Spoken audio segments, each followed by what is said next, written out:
Welcome to Audiobook Insights channel.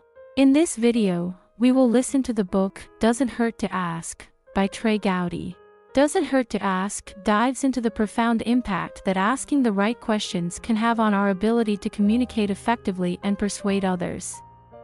Whether you're in a courtroom, a boardroom, or at the family dinner table, mastering this skill can significantly enhance your interpersonal interactions. This book unpacks the strategic use of questions as a tool to open up discussions and shift perspectives, illustrated through Trey Gowdy's experiences as a prosecutor and a congressman. With anecdotes and actionable advice, the book outlines techniques that anyone can use to improve their questioning skills and thereby their persuasive power. Listeners will gain insights into the subtle art of persuasion through questions. You'll learn to navigate conversations strategically, making your points more effectively and empathetically. This skill set promises not only to enhance your professional relationships but also to enrich your personal interactions, leading to more meaningful connections. Introduction. Mastering the art of persuasion through strategic questioning. When you're attempting to persuade someone, the common approach is to rely heavily on presenting facts, arguments, and opinions that support your viewpoint. However, the author suggests a more effective strategy, one that he honed through his experiences as a prosecutor and later as a congressman. He discovered that the art of asking questions is a significantly more powerful tool of persuasion than the straightforward presentation of information. Asking the right questions is not just a technique useful in legal or political arenas.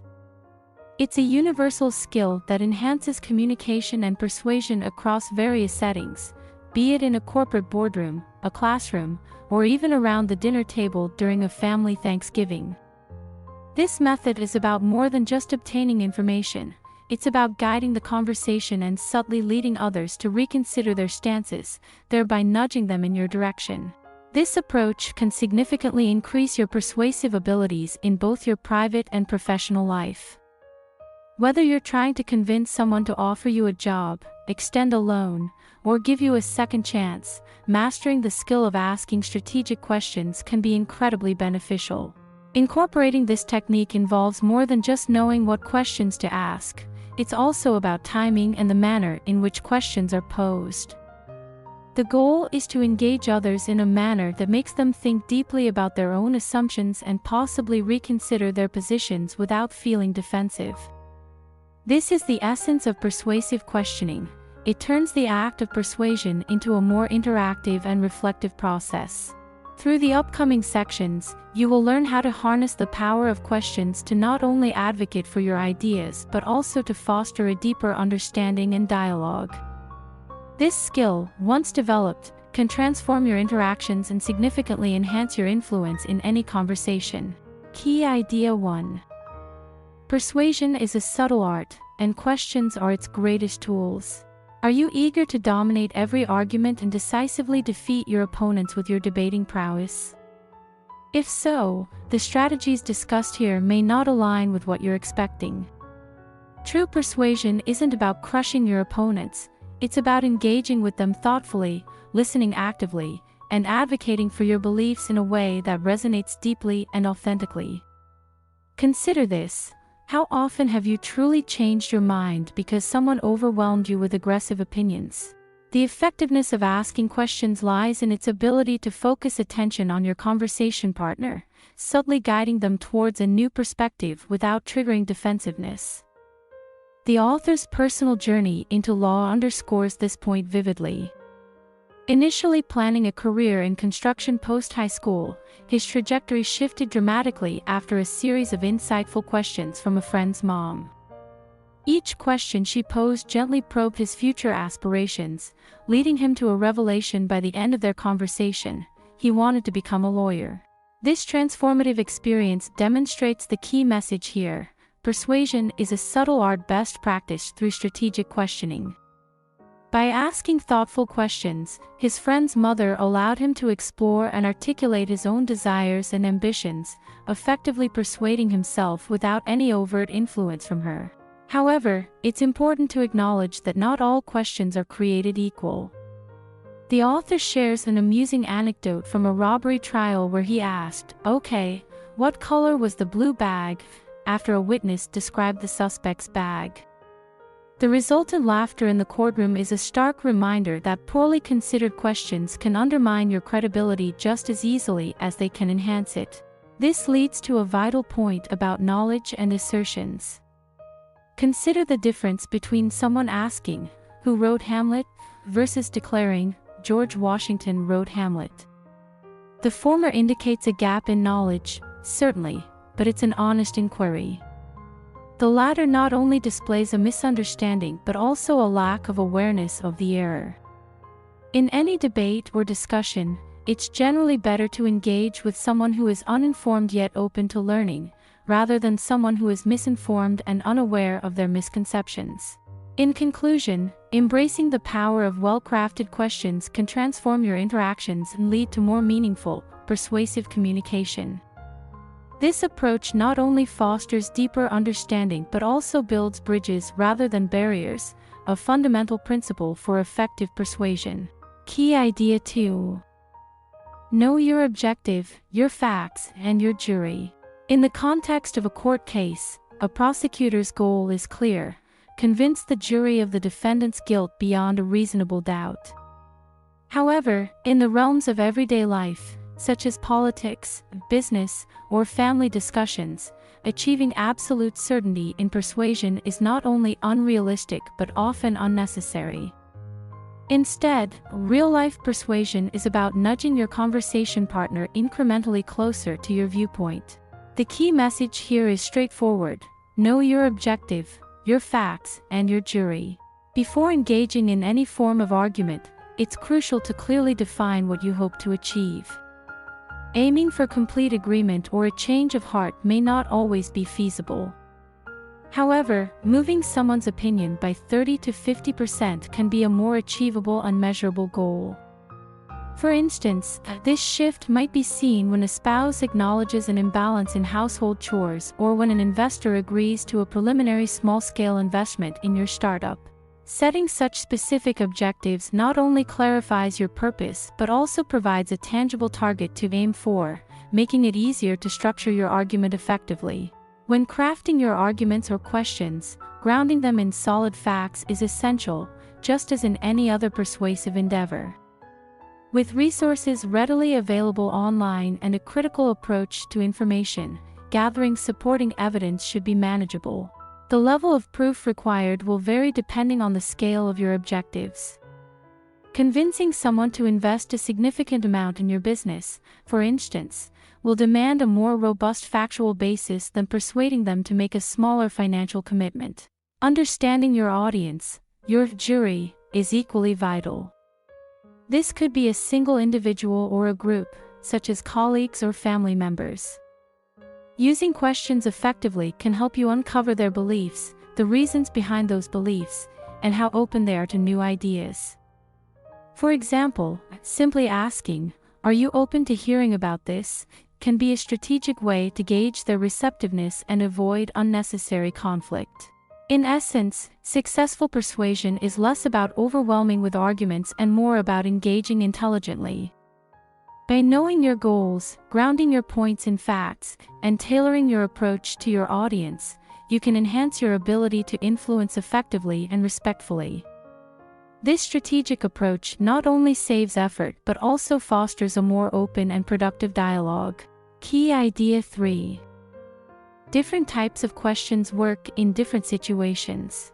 The art of asking the right question at the right time can significantly shape the outcome of any conversation, a skill that the author adeptly demonstrated during a live TV interview with President Trump on the topic of fairness in politics.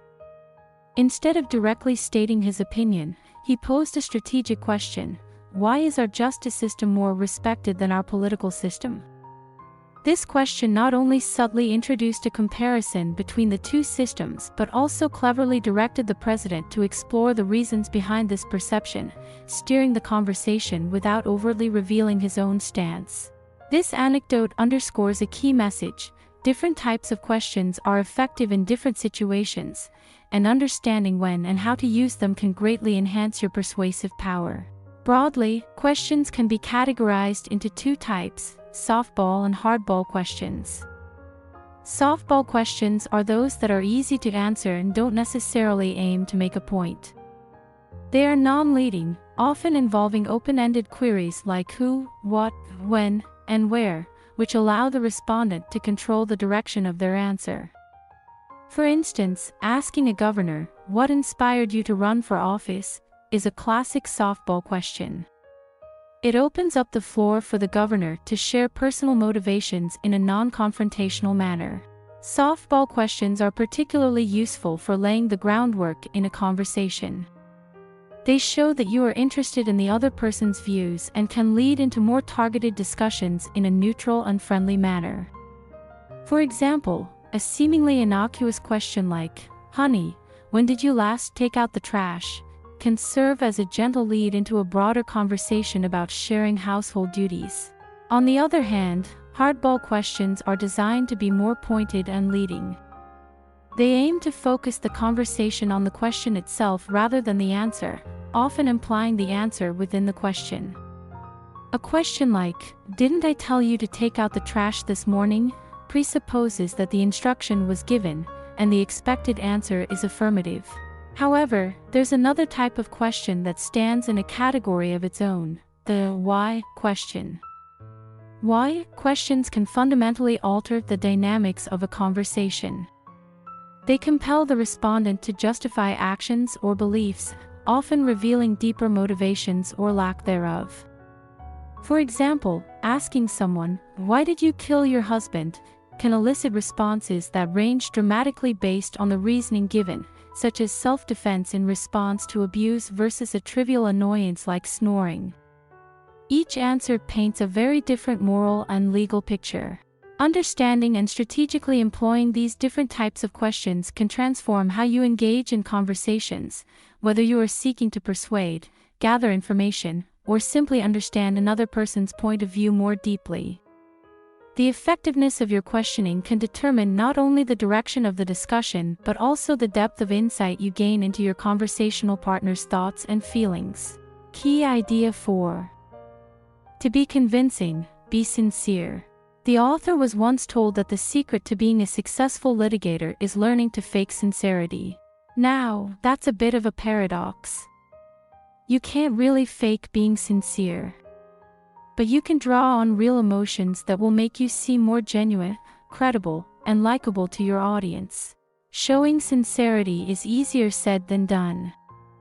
Luckily, there are some simple do's, and a few crucial don'ts that will guide you along the way. The key message here is, to be convincing, be sincere. The first no-go when it comes to sincerity is insults.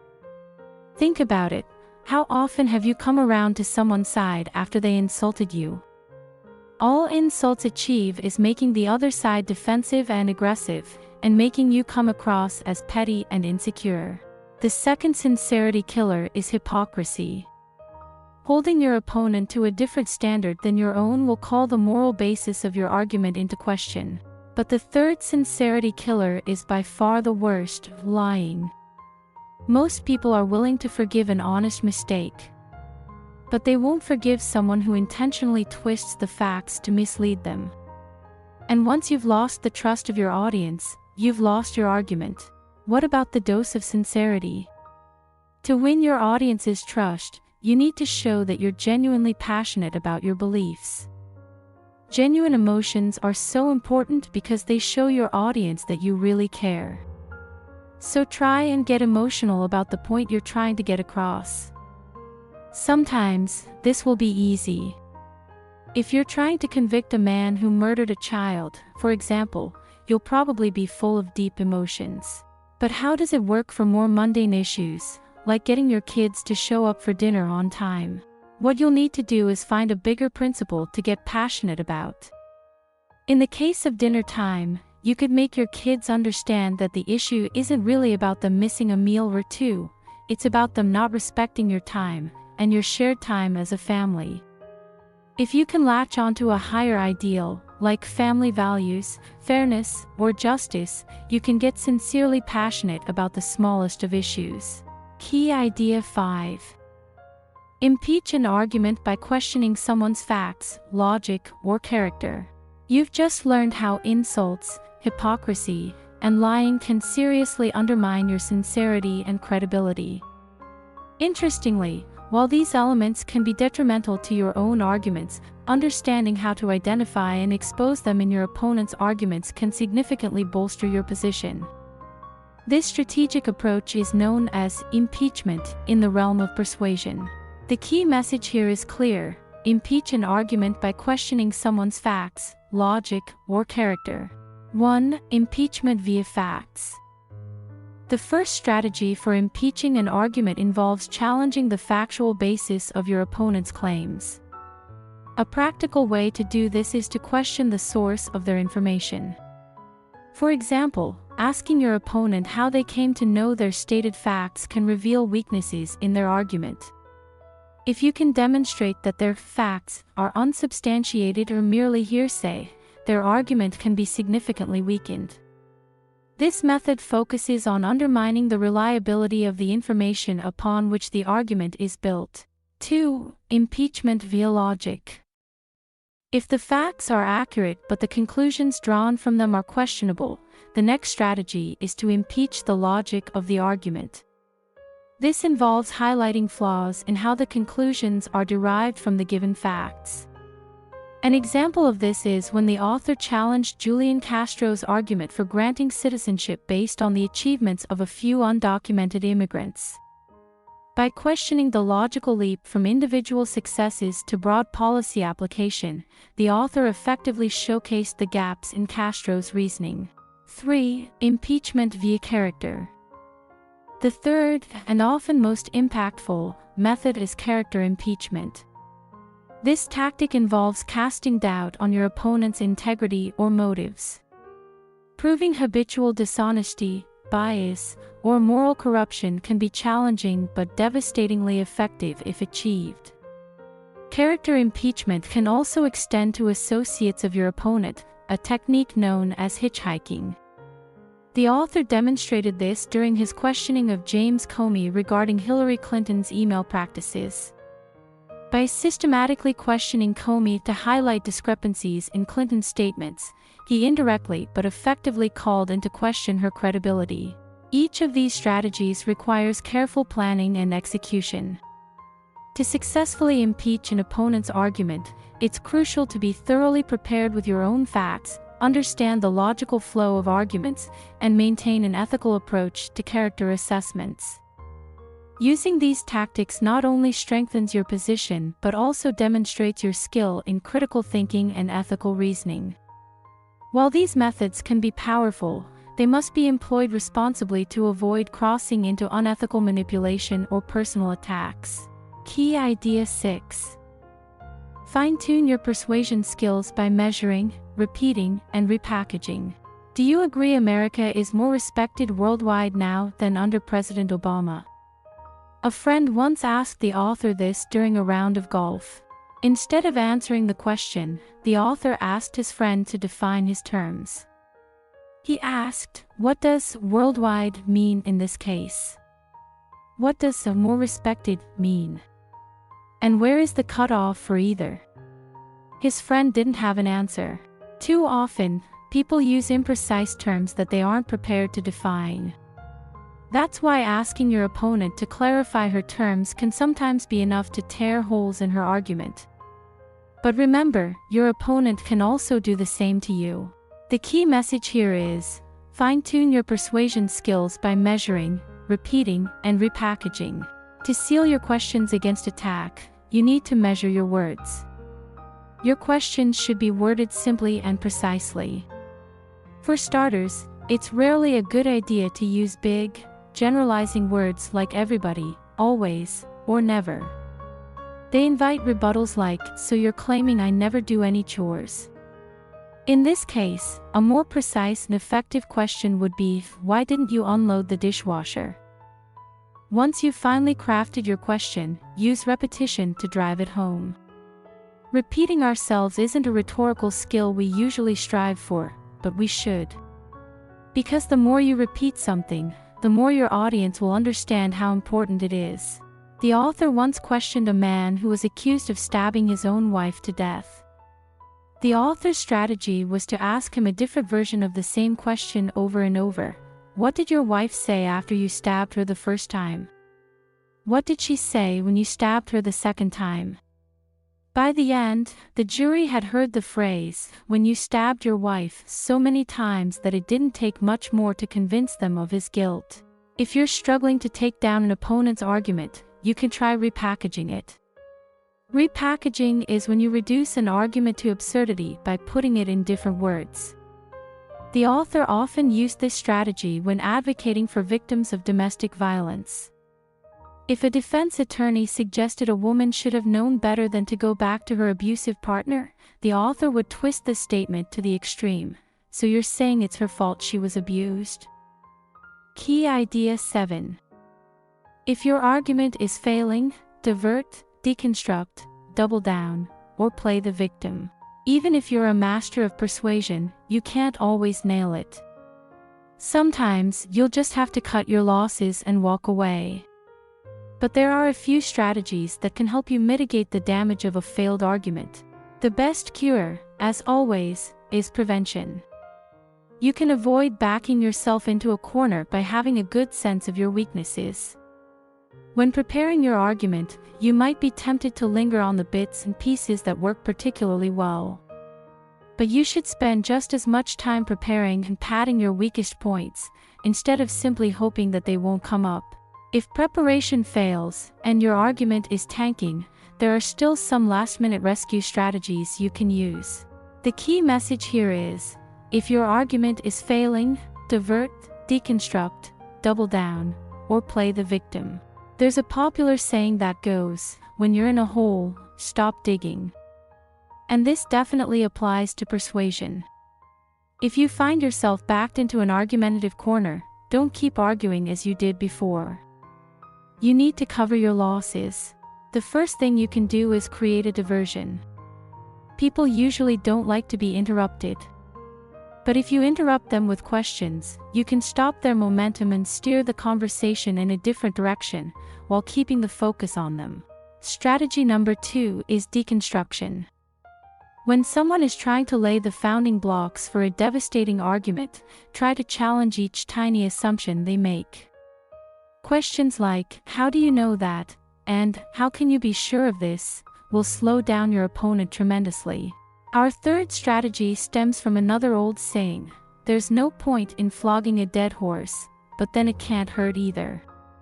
If you have a fact or argument on your side that works particularly well, just double down. Actually, you can keep on doubling and doubling down until you figure out how to get out of the argument. If all else fails, you can always play strategy number 4, the victim card. That's not particularly dignified, but there's a reason why it works. People are naturally empathetic to victims. Former Speaker of the House Paul Ryan played the victim card when President Obama attacked him during the debate around the Affordable Care Act. Obama claimed Ryan cared less about children than he did. Ryan responded with a series of questions that highlighted the unfairness of Obama's attack.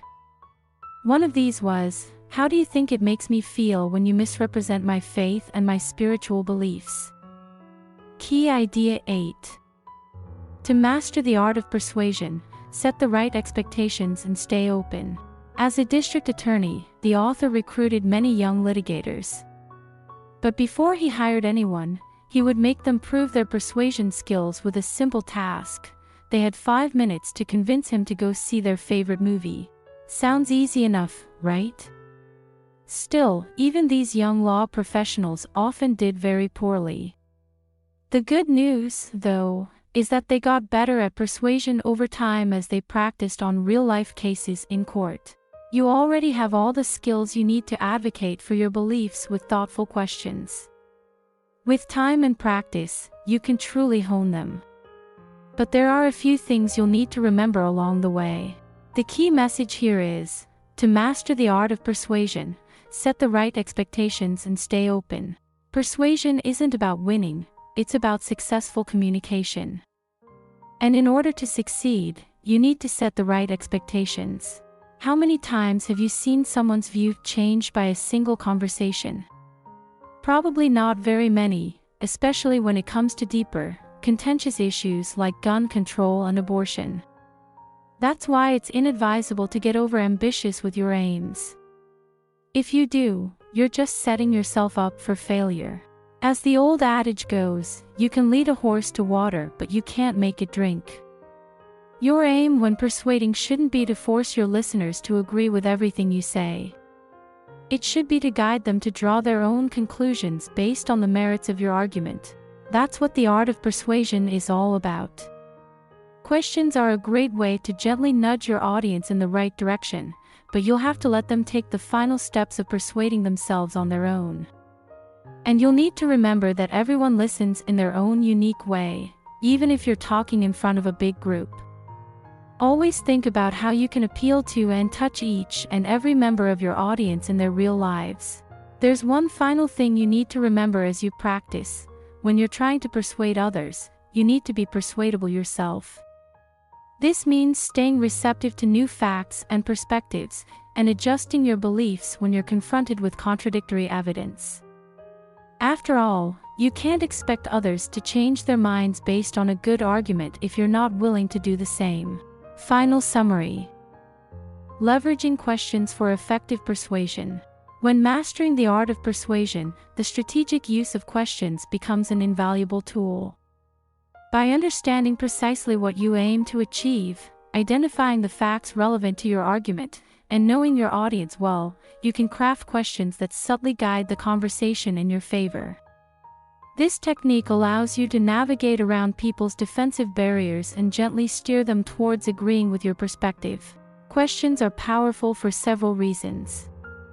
First, they provide a way to reinforce key points without being overly assertive or aggressive. By asking questions that highlight these points, you enable the other person to consider them deeply, which can reinforce the importance or validity of these points in the context of the discussion. Secondly, questions can expose weaknesses in an opponent's argument. By asking pointed, thoughtful questions, you can lead others to see gaps or contradictions in their own stances without directly confronting them.